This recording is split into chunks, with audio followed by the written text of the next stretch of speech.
So we start. First of all, hello one more time to everyone. Super nice to have you here to our next Bagua session. Yeah, today's Bagua, as the name of the class is already inviting or saying, is all about the step work, the mat step Tang Ni Bu, our fourth essential of Bagua, as explained in the first class already.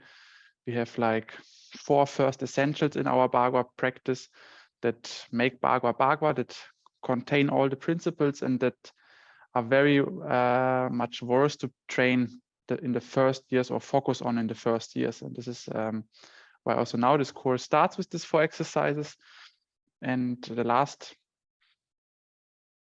2 classes, we had the standing Qigong, Yin Yang Shodan as the first basic, the palm change as the second basic, and the pushing the mountain one-handed as the third essential. And today comes the Tang Ni Bu. So it will quite step-intense class today.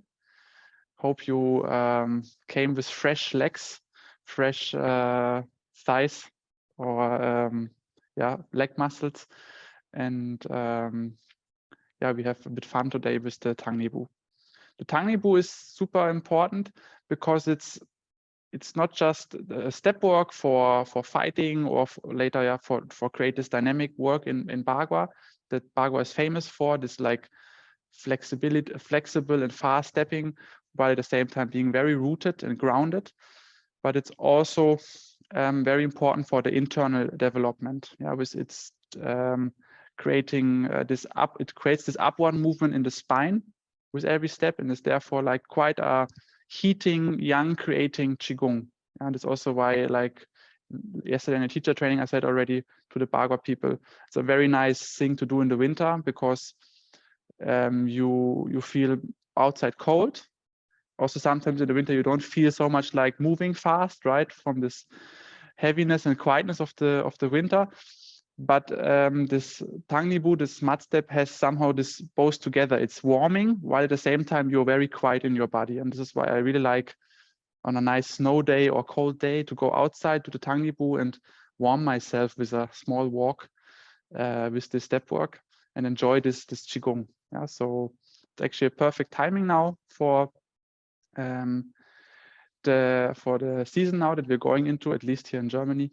And therefore, I'm looking even more forward to today's class.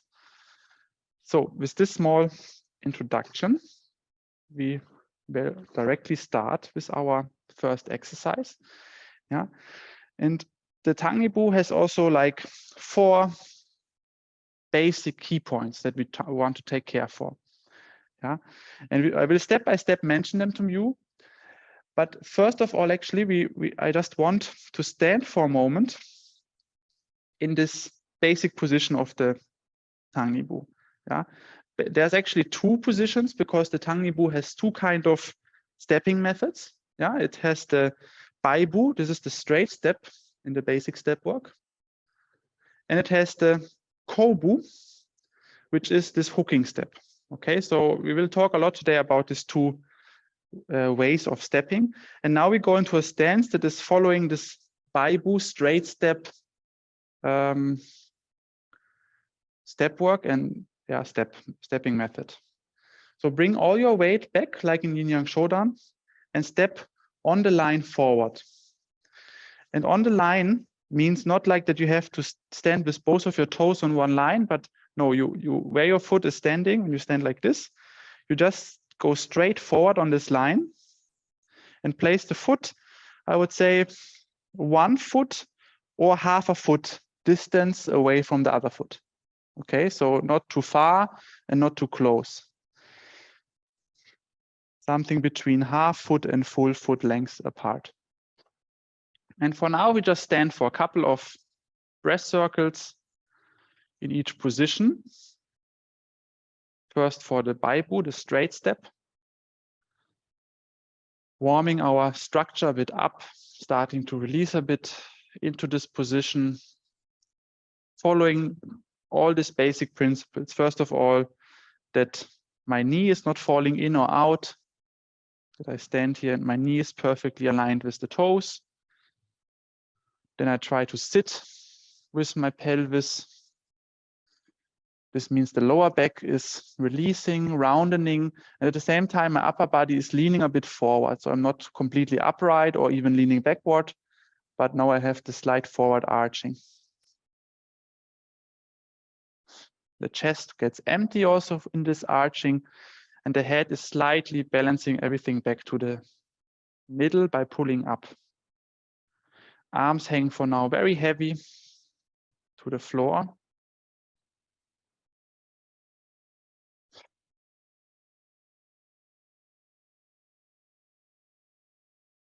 And try to go a bit for a moment through this difficulty here now of the stance that you really, with all your weight on the rear leg, can feel directly quite uncomfortable. But I can always ensure you nothing bad will happen from this bit burning in the muscle. It's actually, the more we can go through it, the better for the later progress and our later practice today.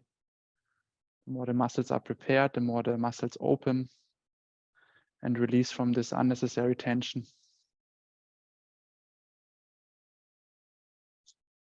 You can help a bit with your breath. See that you allow the breathing movement in the belly, but also in the upper areas of your body.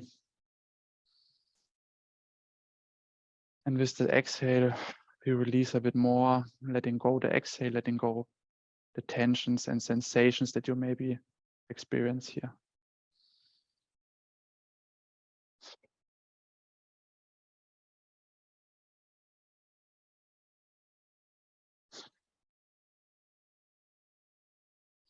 Then turn to the other side and do the same kind of stance.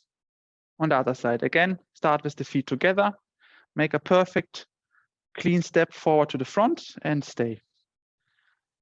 So I'm standing on the line in a hip width stance, you could say.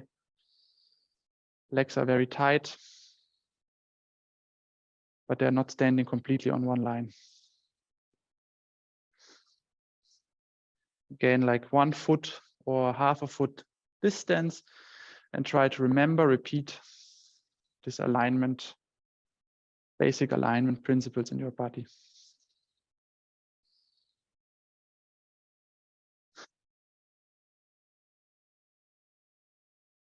Try to release also really the hip joint here, the core area in the front of your pelvis,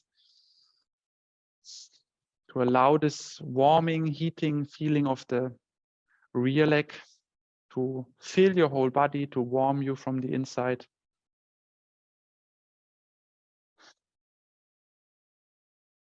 That we kind of create a feeling, on one hand, we release our weight, our gravity through this rear leg into the floor. But at the same time, this opening for the weight downwards allows also the heat to travel upwards and spread in our body.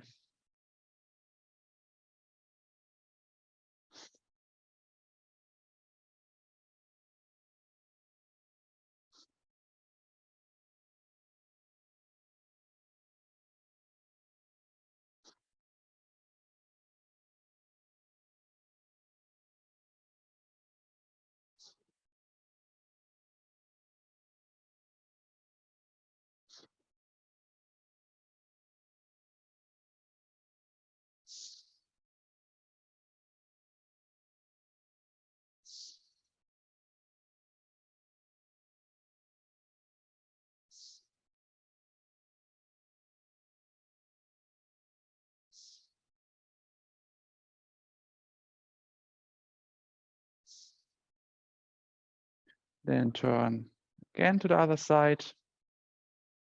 You can again start your position from the feet together to make sure that you have this perfect distance of the legs. And now you hook with your toes 45 degrees in. So my toes are not perfectly forward anymore, but now we go to the baibu, the kobu, the hooking step. And here we have like a 45-degree angle with the toes to the inside. So we go this line forward, the same distance as before, and then we hook in. Now the knees kind of close even a bit more together, but don't let the knees collapse, but keep them here also still aligned with your toes. See also that your pelvis is not leaning to one side or the other more. Yes, the weight is completely on the rear leg, but we don't need to open the pelvis to one side because of that. We can keep the pelvis flat. We can release the lower back equally so that the spine is not leaning to one side or the other. So all these small things you can observe in the time you stand here.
And one more time, step back, feet close, step forward, follow the line and hook.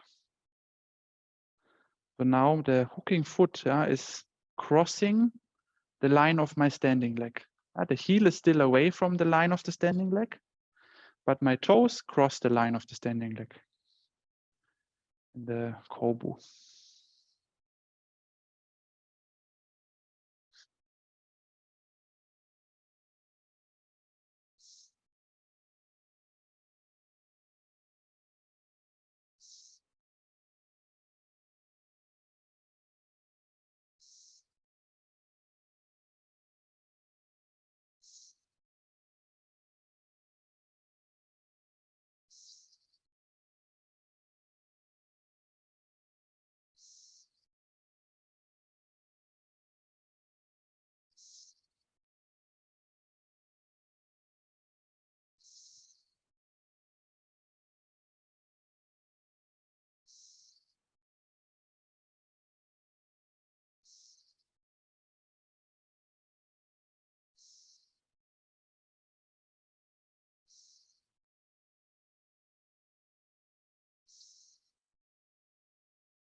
Nice, and come also here back. Take 1 second now to massage your knees, to massage the muscle above. Good warm up now. Prepare for the next exercises. Bringing also a bit more warm feeling around the bone, the knee cuff.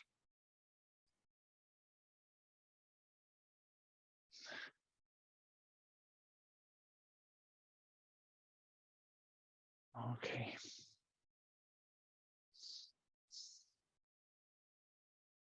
And then we will go now from here into similar exercise. Yeah, we stand on one leg.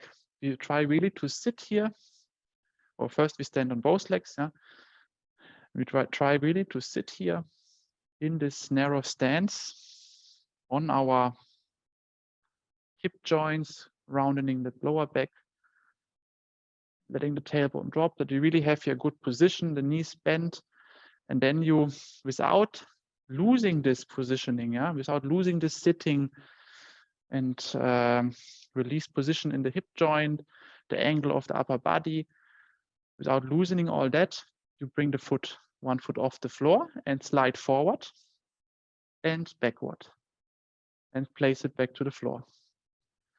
And then you do the same again on the other side. Slide forward, slide backward, and connect. Yeah, so it looks like a very simple exercise, but it's actually quite tricky because there are many things we want to take care for. First, the more easy things. First of all, see that you follow again this perfect line as described before. Yeah, so the line of when my foot is standing, the toes define the line. And then I follow perfectly this line without touching the floor and with the feeling the tip of my toes leading the movement. Yeah, so my foot gets kind of long to the front. Like I'm almost like I'm extending my ankle. Yeah, and this is happening not because I've extend my ankle with awareness, but it's happening because I pull from my toes. Yeah, the awareness is in the toes, the pulling of the toes. And then I release back.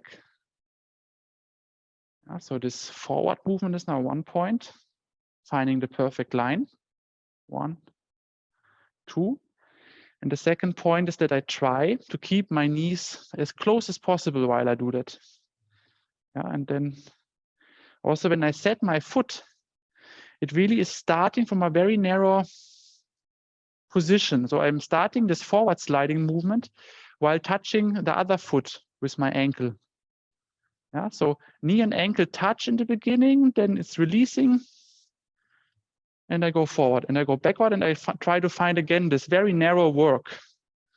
Yeah, the space efficiency Bagua is also famous for, or what is one reason also why Bagua is so flexible and dynamic, because it works so efficient with space in its leg work. This is also one of the key points already, this keeping the legs very close together. The 4 key points that I mentioned in the beginning. We can directly also try to maintain or look for this here. And again, you should always have the feeling you can feel the floor, you have the contact with your foot sole to the floor, but only feel, like don't really touch.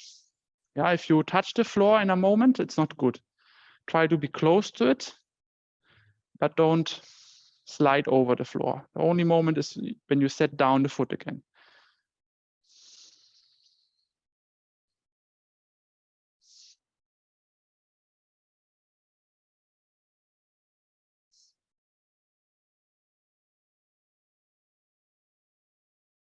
So now, with these more simple points to take care for, the more difficult point is that I really, yes, when I lift my foot now, I try to stabilize my pelvis, stabilize my pelvis really in this position. So I'm not going here or there to balance, but no, my pelvis stays perfectly as it is, my back stays perfectly as it is, and not only my foot is moving.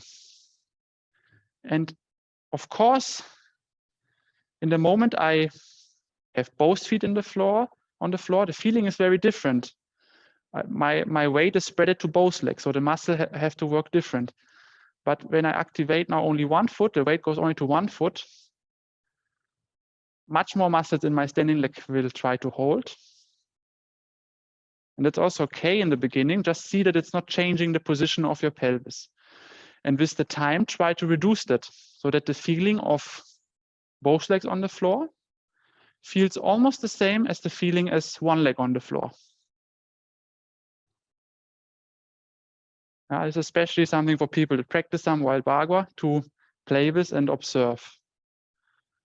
So that this tension that I create doing now my step work in the standing leg is as minimal as possible.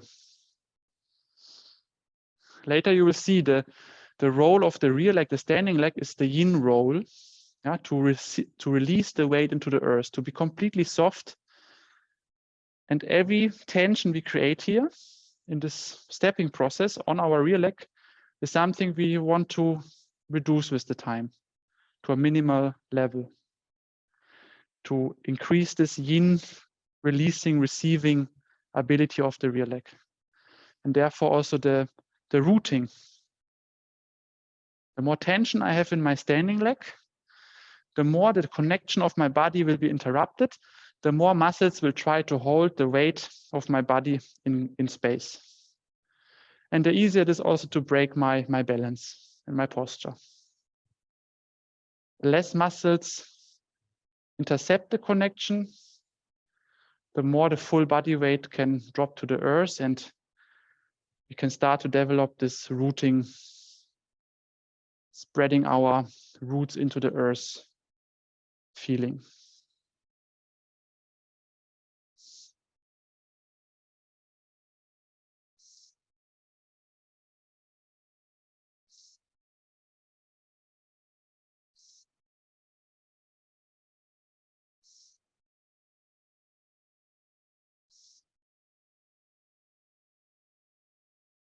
Check also here and there what is happening with your lower back, if you really always stay in the sitting position or if you lose it. And always stay also on the same level. Never come up or down. The knees have always the same angle while we do this forward and backward exercise.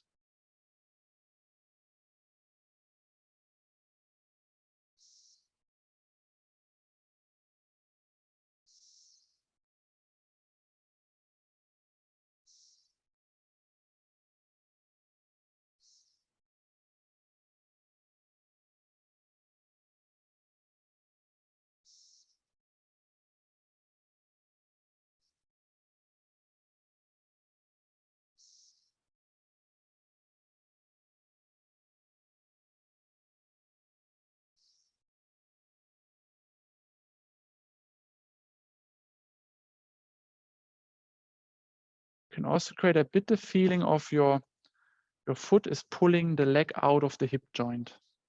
So that the hip joint allows the foot to reach forward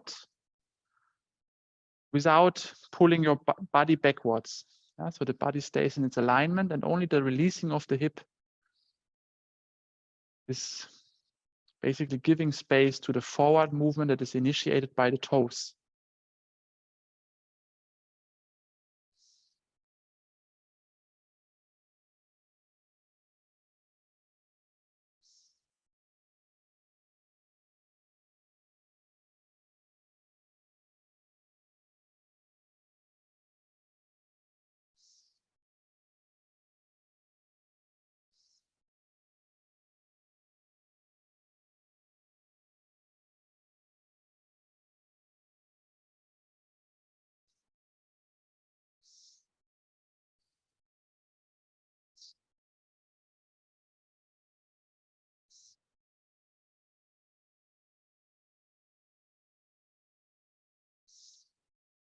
This is then also a bit like this feeling of the more my foot is pulling my leg into this forward movement, the more I have to sit to balance this pulling yang ability of my front leg. The front leg we consider as yang because it's from the leg, from the toes pulling us into the step, while the rear leg is at the same time releasing. The lower back is dropping into the rear leg, and so one leg has this more active role, starting to move into space, creating movement, while the other leg is giving this balance and keeping with our body and with this releasing its position and its stability.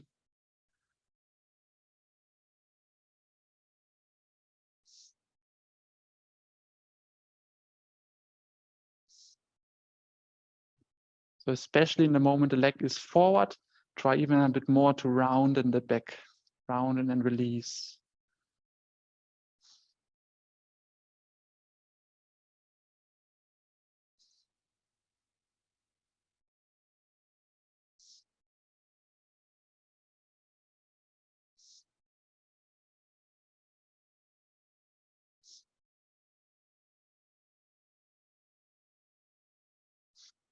Then we do almost the same exercise, but a small variation. Now the Kobu. And here we do the same work. We step forward and then we hook to the middle. We hook back and step backward. Yeah, sliding first forward. And once the foot is passing with the heel, the toes of the other foot, and a bit beyond, we start to hook. And then we hook back and slide back. And now I want you to stay on one leg for 8 repetitions. Yeah, to not bore you. And you will see it's directly another exercise also, because suddenly now it's about also feeling the muscles more that's still holding in the standing leg, which is first of all a good balance training, good strengthening training for knee and hip and ankle. But at the same time, it's also shows you, give you feedback where you maybe can release a bit more. After 8 repetitions of the hooking step, you do the same to the other side. 8 repetitions. Forward and hook. Hook and back. Forward and hook. Hook and back. Still, my legs are very tight. They start very tight, very tight, very tight. And then I hook. Then I hook back. And they come back very tight, very tight, very tight.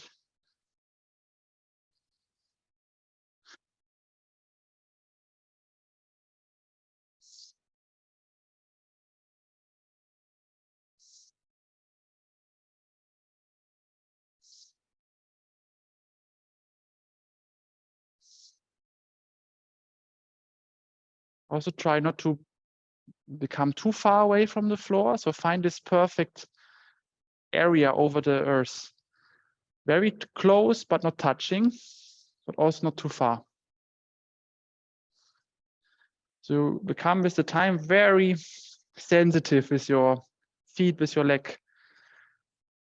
So you always know exactly where is the earth and how I have to move my leg in order to keep the same distance to the earth.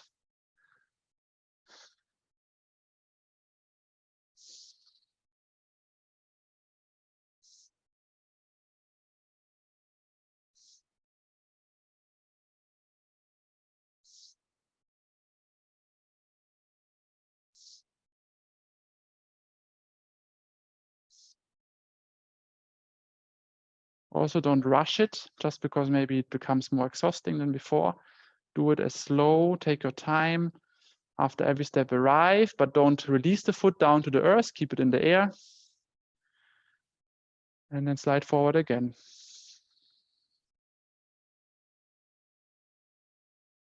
Yes, maybe it becomes a bit more difficult the longer you need for this 8 repetitions, but at the same time, it gives you a bit more time to observe, to release, to play with your posture, to take the most out of this exercise.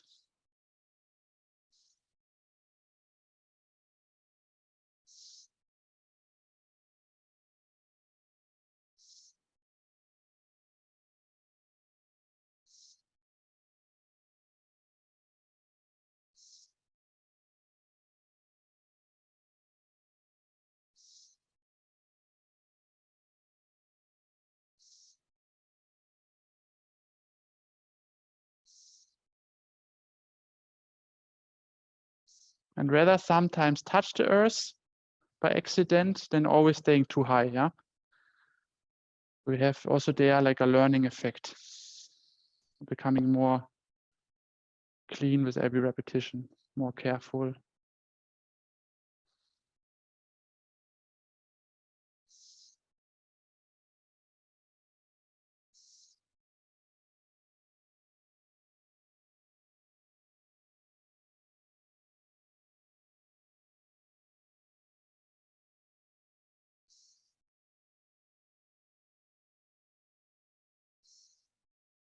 When you start, keep the knees together. I see some of you starting with the knees apart. Ankle and knees touch in the beginning. And only the moment I start to hook, the moment my ankles and knees separate from each other. But in the beginning, I really, knees and ankles feel each other, and then I can whoop, release.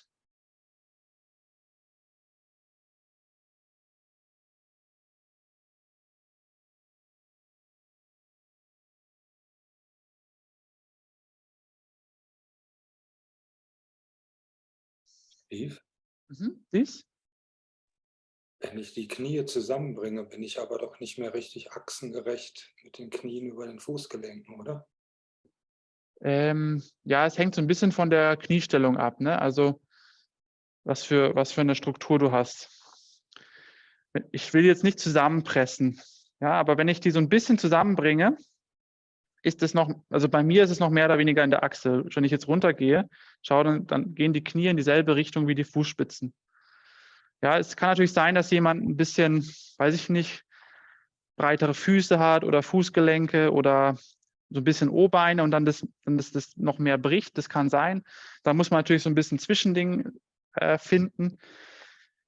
Ja, aber der Punkt ist, dass man die Beine versucht eng zu halten jetzt erstmal. Ja, und ich denke, Fußgelenke geht bei jedem, Knie vielleicht nicht bei jedem. Ja, da muss man gucken, dass man dann da einen Kompromiss findet. Ja, okay, danke. Ich glaube, ich habe ein bisschen O. Daran liegt es wahrscheinlich. Ja, kann sein. Ja.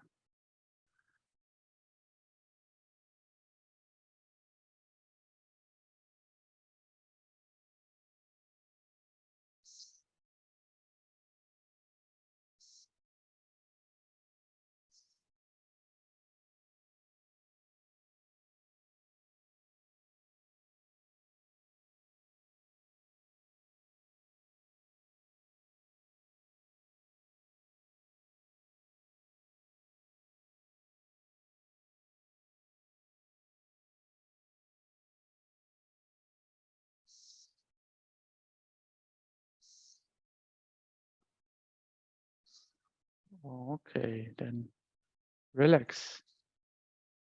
So, very nice. This was now the first step of our exercise, yeah, and it brings us directly to three actually of the key points of the stepping. Because the first key point of the stepping is that inner foot is always straight, outer foot always hooking in our step work. Yeah, we look later more at this. Inner foot straight, outer foot hooking means inner foot baibu, outer foot kobu. This is one of the first key points. The second key point is always keeping the legs tight. Yeah, that's what I mentioned now, that when I bring my legs forward, that the knees doesn't have to necessarily touch. Some people can touch, some not so good, depending a bit on your structure of the legs. But the legs have to be very tight and the ankles should touch. So you have feedback that you're really close. Yeah, it also is not a rule to touch here, but I think it's good, especially in the beginning, because most of people think they are close and then they're standing doing the step work still like this. Yeah, and then it's just too much. So I say, get a bit used to this, touch with every exchange the legs, and you are safe to have this tight work in your bagua. Yeah. So this is the second key point. And the third key point was now also already a bit hidden in the exercise with this guiding toes. And I told you when the toes guide, the ankle is naturally starting to extend a bit. And you start, or if you place your foot now to the earth, you will touch first with the ball of the foot and then with the heel. Yeah, so of course it's not this. Yeah. But the problem is that many people do this with the heel first. Yeah, even if they try with the toes, they start to touch still with the heel first. Yeah, so this is why I say rather in the beginning do the ankle a bit too much and then go down like this, than being too flat and then still touching with the heel first. Yeah, because later the point is actually to not create any angle in the foot, to pull from the toes forward and to place the foot almost with the whole foot at the same time. But this is very difficult. And therefore, the third key point is touch with the ball of the foot first, then release the heel. Yeah. And this was now hidden in this exercise that I told you, okay, pull the toes forward. Then naturally you have a bit this angle to bring the ball of the foot first to the floor. Now, the fourth key point is about how we keep the heel on the floor while shifting the weight forward. Yeah, so we do now a small exercise that many of you know already that practice Bhagavad with me for a while. One of my favorite stepping pre-exercises is about shifting the weight forward, standing in this position as before, and keeping the heel heavy in the earth. But it's not just keeping the heel heavy in the earth, because I can keep my heel heavy in the earth, shift forward and do like this. Yeah, and then it's completely not what we want in Bhagavad, when I create suddenly this gungbu kind of shape in my body. But it's about keeping the lower back round, the tailbone really rooted, the pelvis on one level, and my upper body still in this round alignment. So I'm not going into this diagonal position with my upper body following my foot, like in a gungbu. Yeah, gungbu, I have this foot body diagonal. This we don't have here, because we still keep sitting back. Yeah, and when we sit back very good and we are heavy with the heel in the rear leg, then look, the most I can move is like this, because now the structure of my rear leg prevent me from moving on. If I go more on now, it will become like a gungbu, because my hips start to shift a bit and my leg is starting to extend. Okay, and this is the point. Keep your hip full power rolled back and the pelvis on the same level, and start to push forward as much as you can. And then you will start to feel how the rear leg over the knee start to charge. This charge I release and I go back again. I push forward, charge the rear leg and release back. Push forward, charge the rear leg, release back. If you do this good, like now after 3 repetitions, I feel, wow, my leg is heavy. My leg feels it worked. Yeah, then you're in the right direction. If you can do this exercise 200 times and you don't feel anything, then you might check again what you can change. Or you mastered this, but I doubt this. Yeah.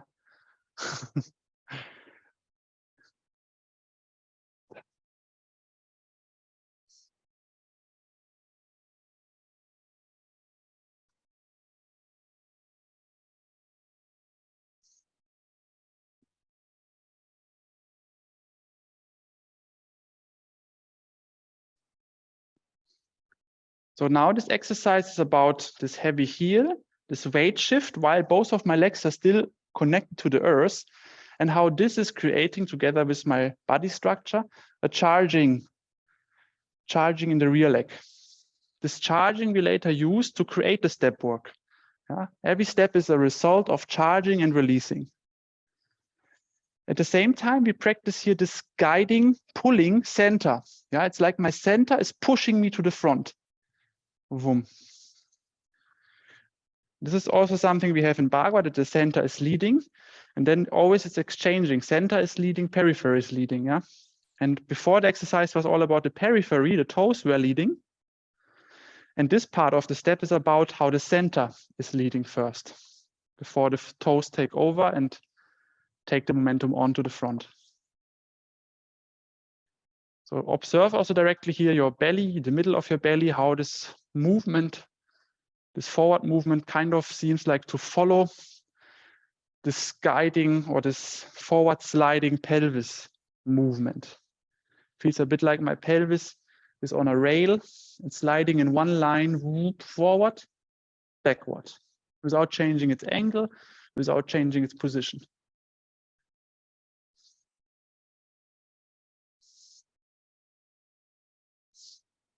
If you understand this part of the step good, then you have one of the most difficult basics already well. And also from there, many things build up that make the step work. Yeah, so really see that you observe a bit what you're doing there, that you follow this, or that you keep the pelvis position If you feel like I can make my knee quite long, question again what you're doing. The knee should not be able to become long. The rear knee stays quite bent all the movement.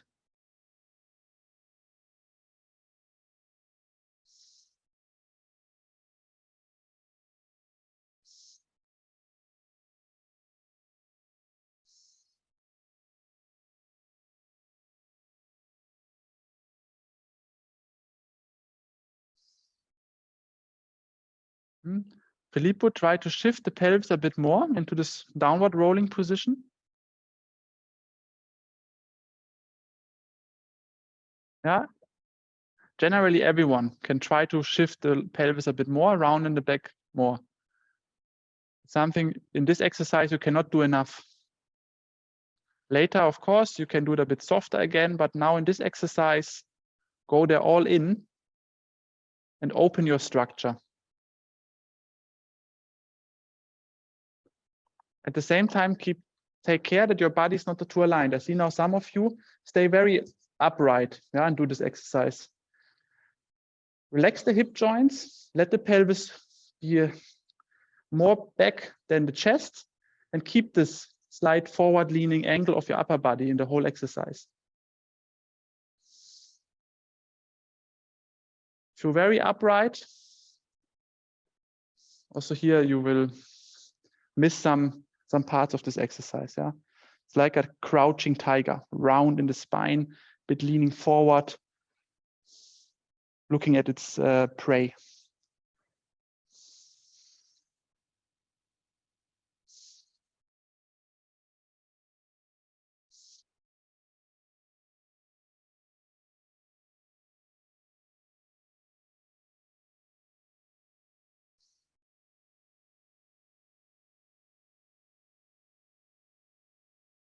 In case I didn't say it clear enough, you can every few times change the legs. Yeah.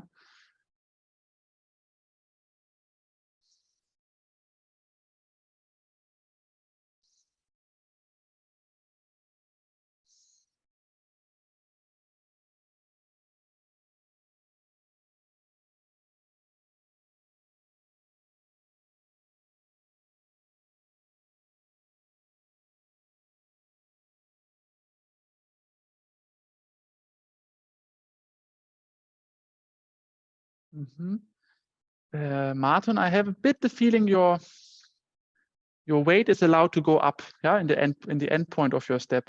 Try in the last moment to drop even more down, yeah, with the weight, and then the knee will be able to open even less. Yeah, so for everyone, you need to try to push forward, and at the same time constantly have this downward dropping, downward rolling. You need to feel almost like you step into the earth.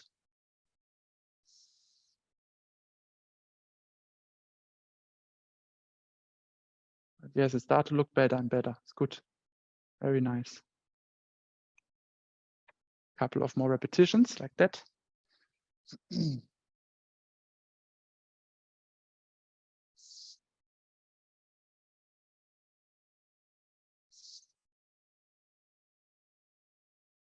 Can also feel with the time really like a stretch in the lower back. The more I keep this back position like that and push forward, the more I start to stretch my lower back.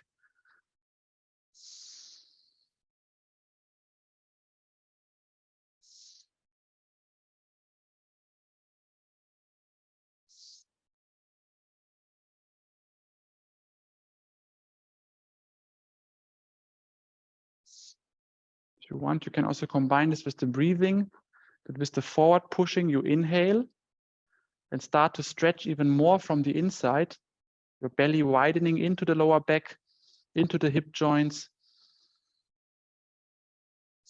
With the exhale, you release.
Okay, then we basically keep doing this work, stay in this position, push forward. And in the last moment then, yeah, when you find this end point, you release suddenly the rear foot, boom, and let it bounce away from this charge, whoop, to the front, to the position we've been before.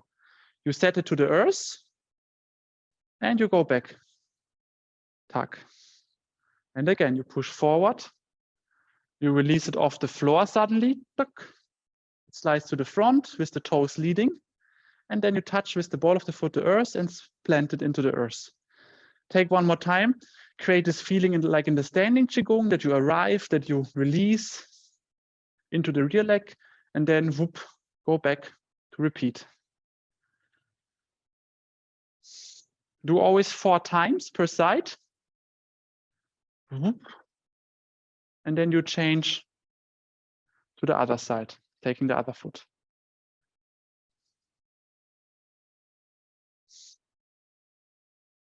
And try to a bit like to bring in all the exercises from now. Yeah, this is the last one with the charge, charge, charge, inhale. Then this with suddenly this releasing, whoop. And when you release, suddenly the toes take the momentum on. Yeah, first the center was pushing, now the toes take the momentum on. Pulling the toes or the foot into a extending position. Then you plant the foot. And then you find this feeling of the standing Qigong where you completely release one more time into the rear leg and check your structure. Yeah.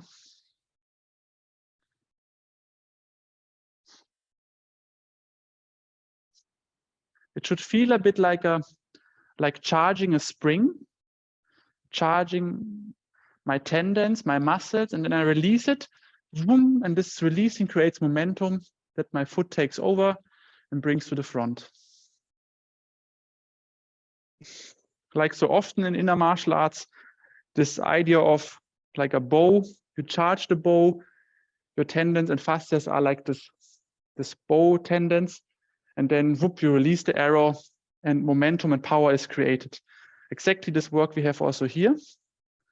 Charging with this heavy heel work, and then whoop, releasing the foot and using this release momentum to create the forward movement. And this makes us possible to step quite dynamic later, while at the same time being very stable, because maximum of the time we stay connected with both legs on the earth. And our foot sole is constantly connected to the earth. So we don't create a rolling up movement or a rolling down movement. Yeah, so we have the maximum amount of time earth connection, either with both feet on the earth or at least with both feet facing with the foot to the earth. This is also called why it's called the Tang Nibu, the mud step, because we have this feeling like we're stucking in mud, stucking, and suddenly whoop, release out and step. Yeah, and then it repeats like that.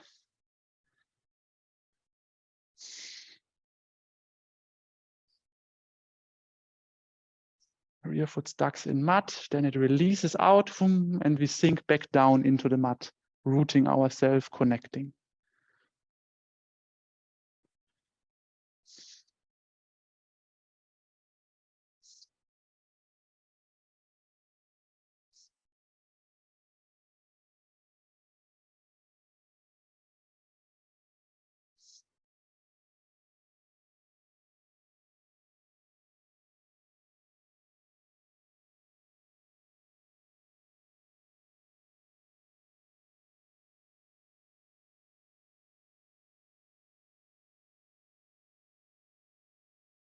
And no matter if you step forward or backwards to reset, try to keep the pelvis in one angle. Try to stay in practice. Yeah, also this backwards going, resetting can be part of your practice.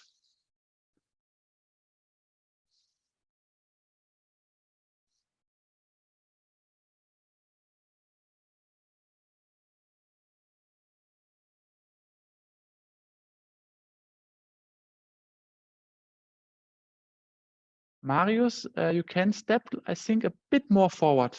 Yeah, a bit more. Yes. It shouldn't be less than half a foot. Like half a foot or even a bit more, I would say is a good minimum. Do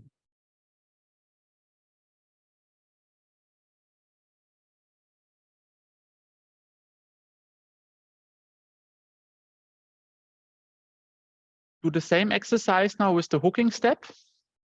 Yeah, that you release the foot, you let it slide close to the other foot to the front, and then as soon as it passes your other foot, whoop, you start to hook in. Yeah, so the hooking movement comes very in the end. So it feels actually exactly the same until it passes the own foot and we create the hooking.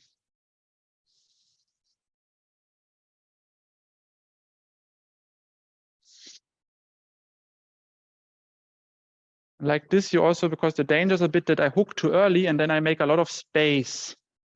Yeah, this we don't want here now in this step. We want to stay space efficient, whoop, very tight, whoop, and then find the perfect direct way into the hook.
And also this, like in the end position, one more time releasing, don't skip that.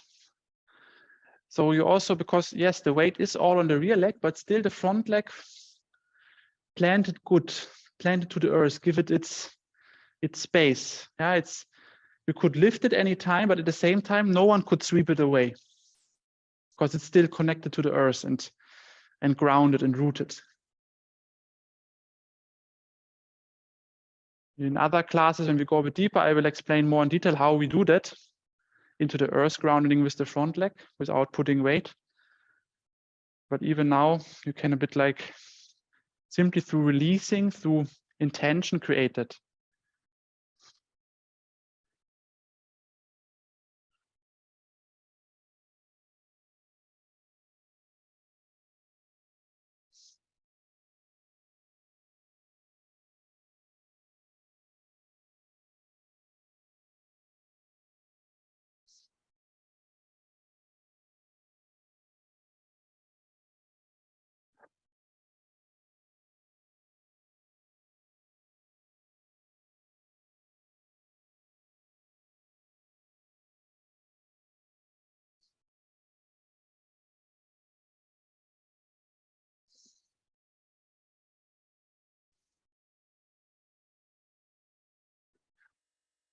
Okay, good. And we start to get serious with our step work. Yeah, so we go now into the full Tangibu, basic. Usually we walk one circle, yeah, until we come back to the same point, and then we reset or we turn to the other side. Or actually, it depends how you practice. You can also walk. Usually, you walk half an hour or 50 minutes around one side, and then the same to the other side. Yeah.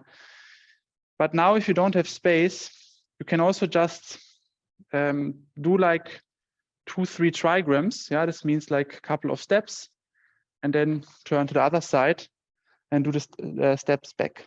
Yeah, so just this already in the beginning as a notice, you don't have now, when the space is not enough to do a whole circle, because it's more important that you do the step work clean and you do it as it's supposed to be, than trying to make a whole circle and then tricksing a bit with the step all the time and not practicing the steps good.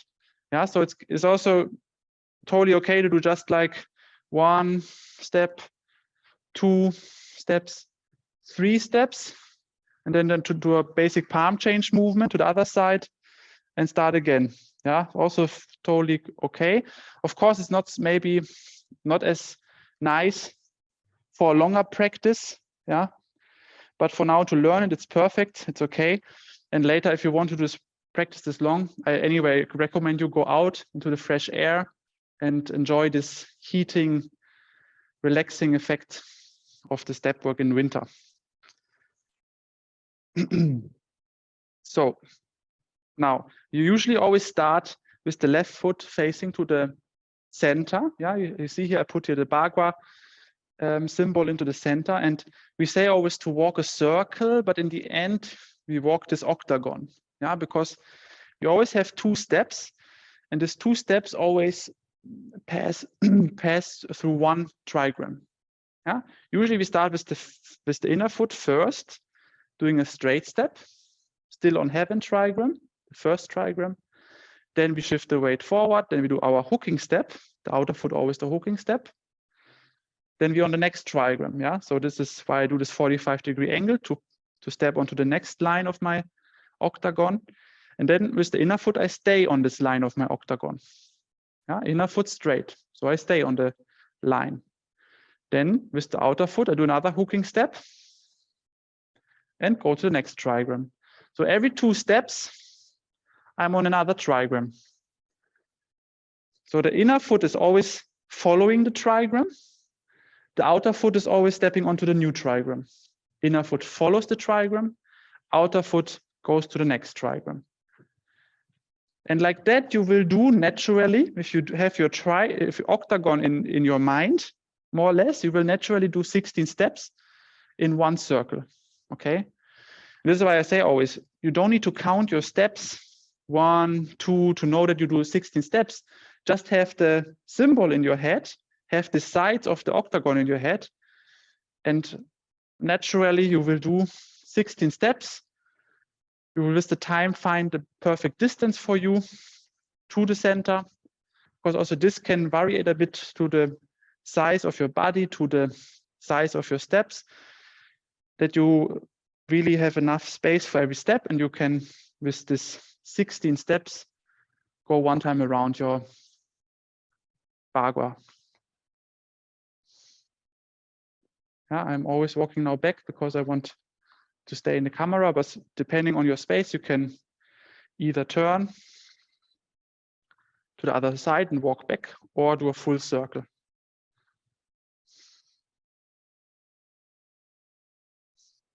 So to summarize, yeah, please. When I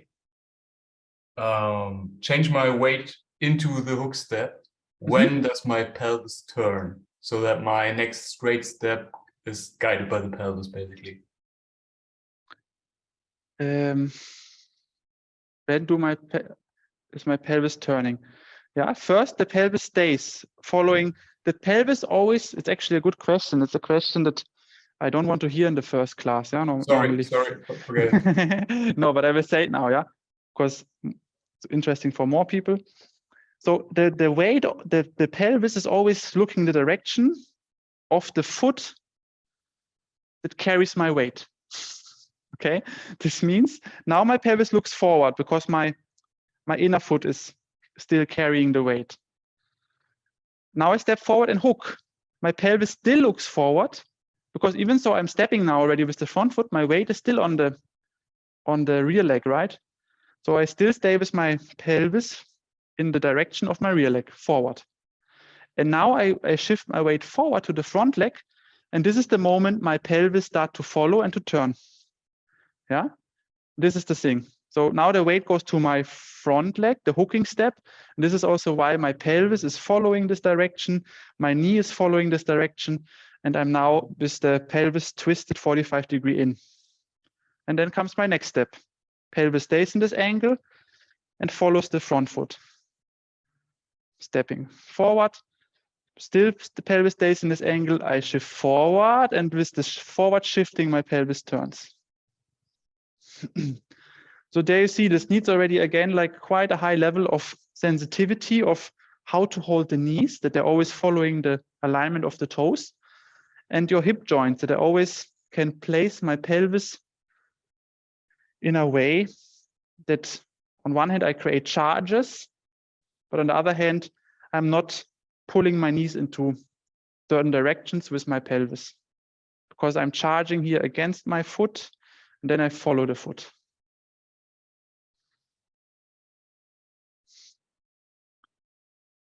As I say, like this is not something of in the beginning, the most important details. Later it becomes more important, and yeah, if you can take it today already is of course not bad. But yeah, one more time back to these basic key points, yeah, that were the main focus today. So inner foot straight, outer foot hooking. Key point 1. Key point 2, exchange the legs very tight. Ankle and knees can touch.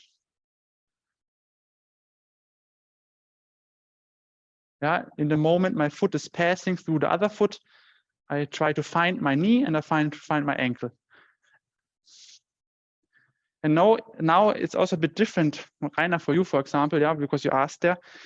Because when I really lift the foot off the earth, I can keep my knee connected with the standing leg toes and still bring the other knee pretty close, yeah, and tight without having to change the angle of my standing leg.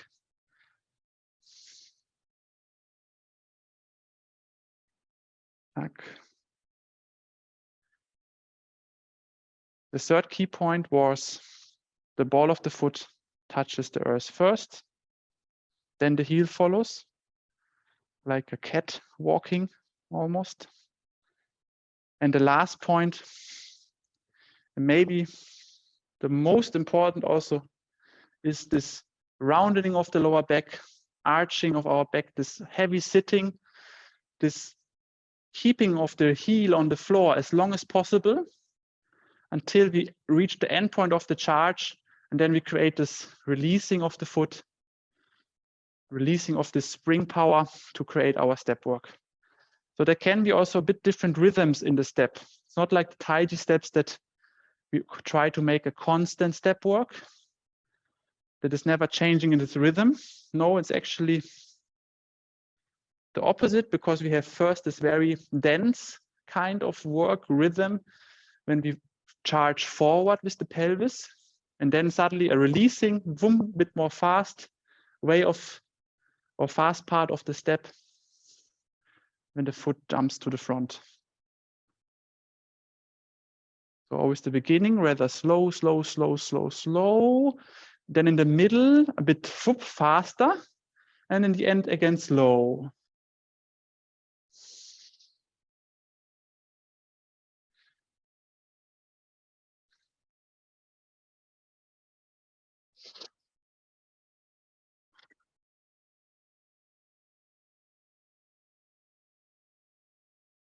So yeah, if you have no space, do like just 2 or 3 trigrams.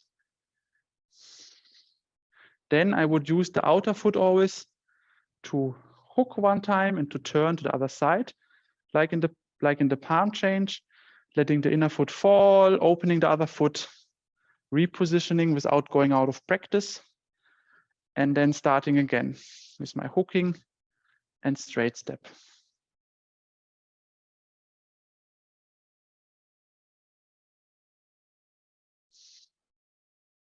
If you have more space for today, do 1 circle and then change direction.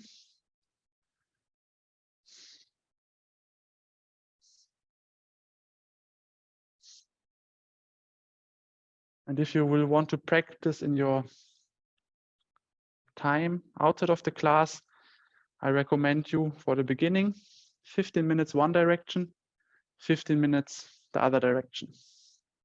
And later you increase this to 20 and 30.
Arms you can really leave hanging to the side, very relaxed, not putting them behind the back especially. You can do them to the center and the front, but actually I think the really best is to just hang them down.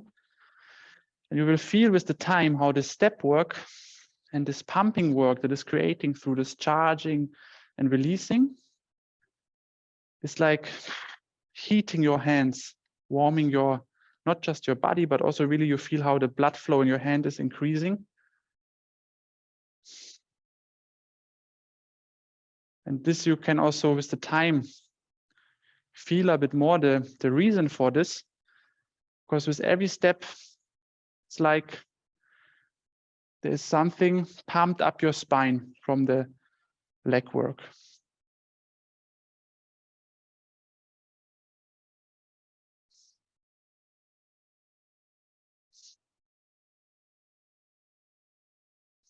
This is also why they say in Wudang, the first 3 years, you walk only in circles for Bagua. They say this 3 years of circle walking every day, couple of hours, is opening the small cosmic circle. Yeah, so the spine structure and the energetical work around the spine and in front of the body, the middle line of our body.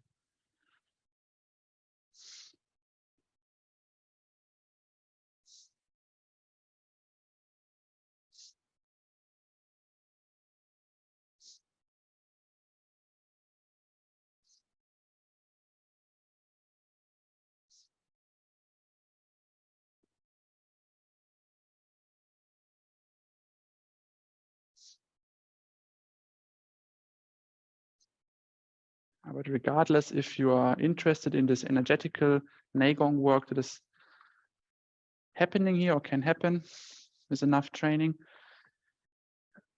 it's also just you really see in the Bagua if someone is practicing that. You see it in every movement. It's not about only the step work. It brings something into your Bagua that let every movement in Bagua look different. And yeah, I would describe it magical.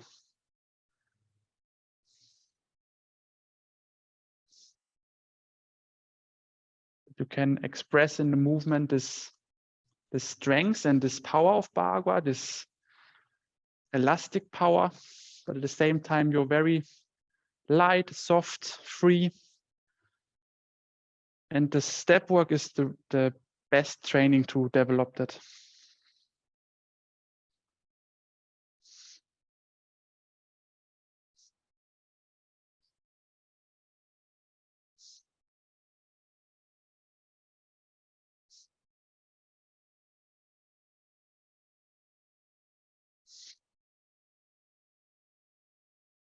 So a couple of more steps.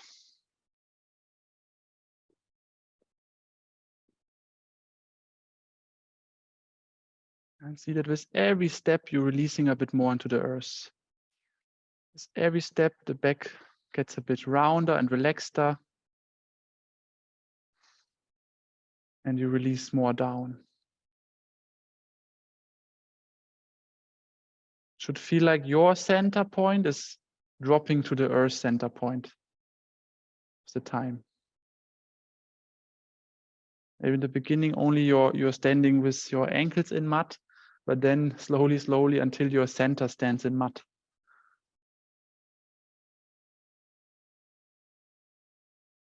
So also don't practice too fast. Yes, you can show these different rhythms of releasing and charging, but still there are ways to do that slow and very mindful and very careful with a lot of awareness.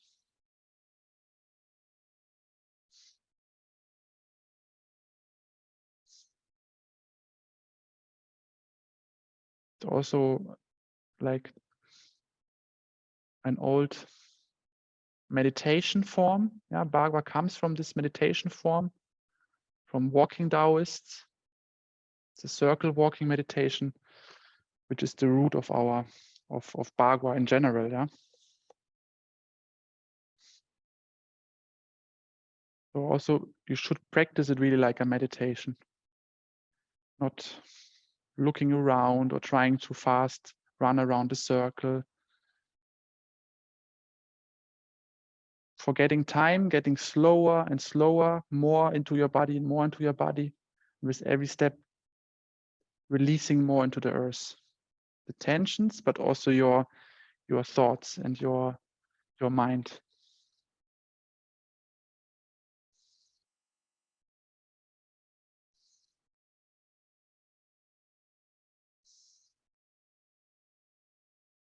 Bit like locking the monkey.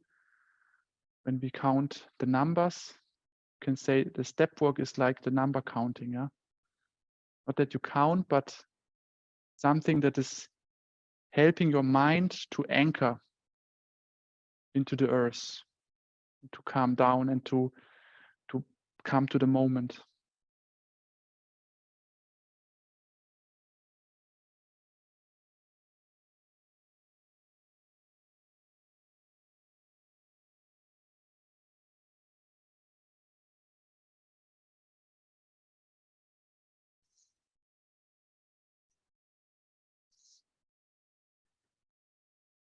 Okay, then slowly turn to your center, to a Tsiranbu, natural stance. Release one more time and just listen into your body for a moment. Enjoy the breath. Look one more time at your hip and spine.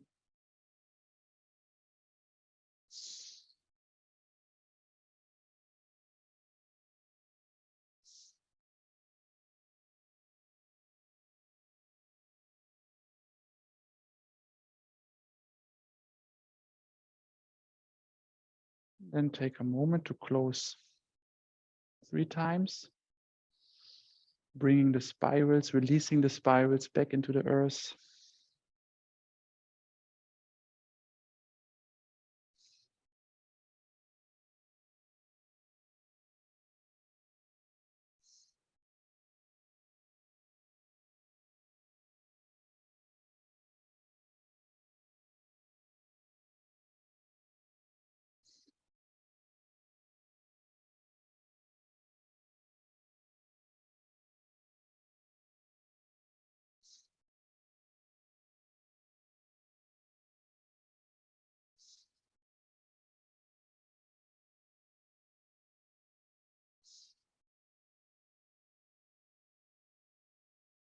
Massaging the center.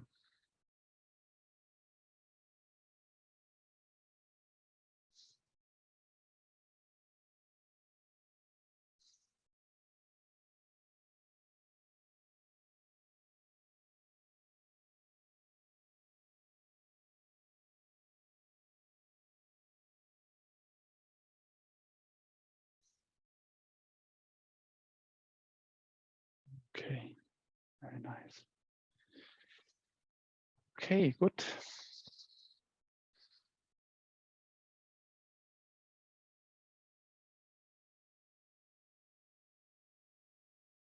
So this was the Tang Nibu, the mud step. Took us longer than I thought. First, I thought we will have time, quite some time to repeat, because we're doing just the step work.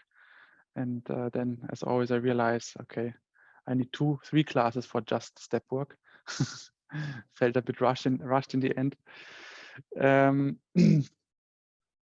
Yeah, you see also, like, maybe from how much I talk, I cannot stop talking about the Tang Nibu now, this class, because it is one of my favorite practices, actually. And this was not always like this. Yeah, in the beginning, I learned Bagua. I was a bit like, wow, it was annoying me, and to walk in a circle now for half an hour.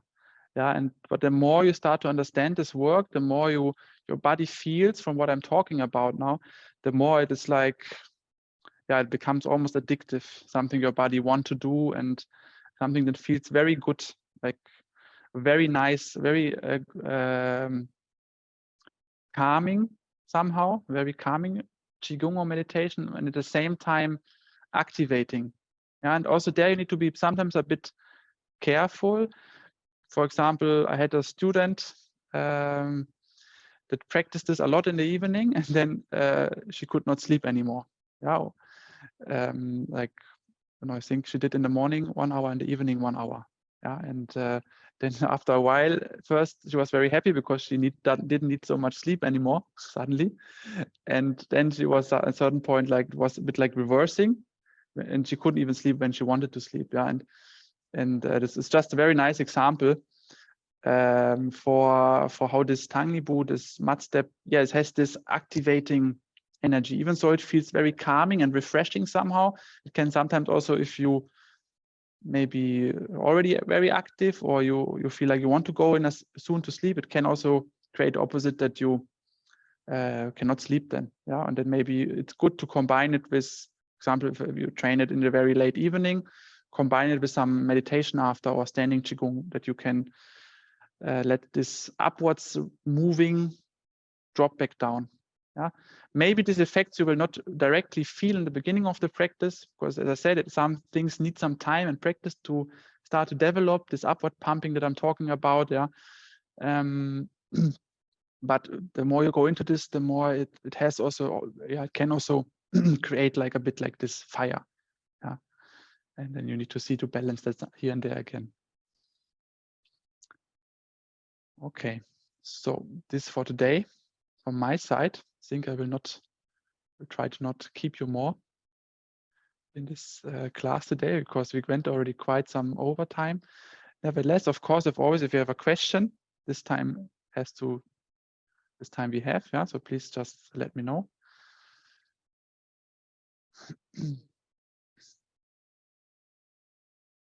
Yeah, okay, and if not, I'm also happy as always. By the way, Renate, is super cool Bagua in your floor.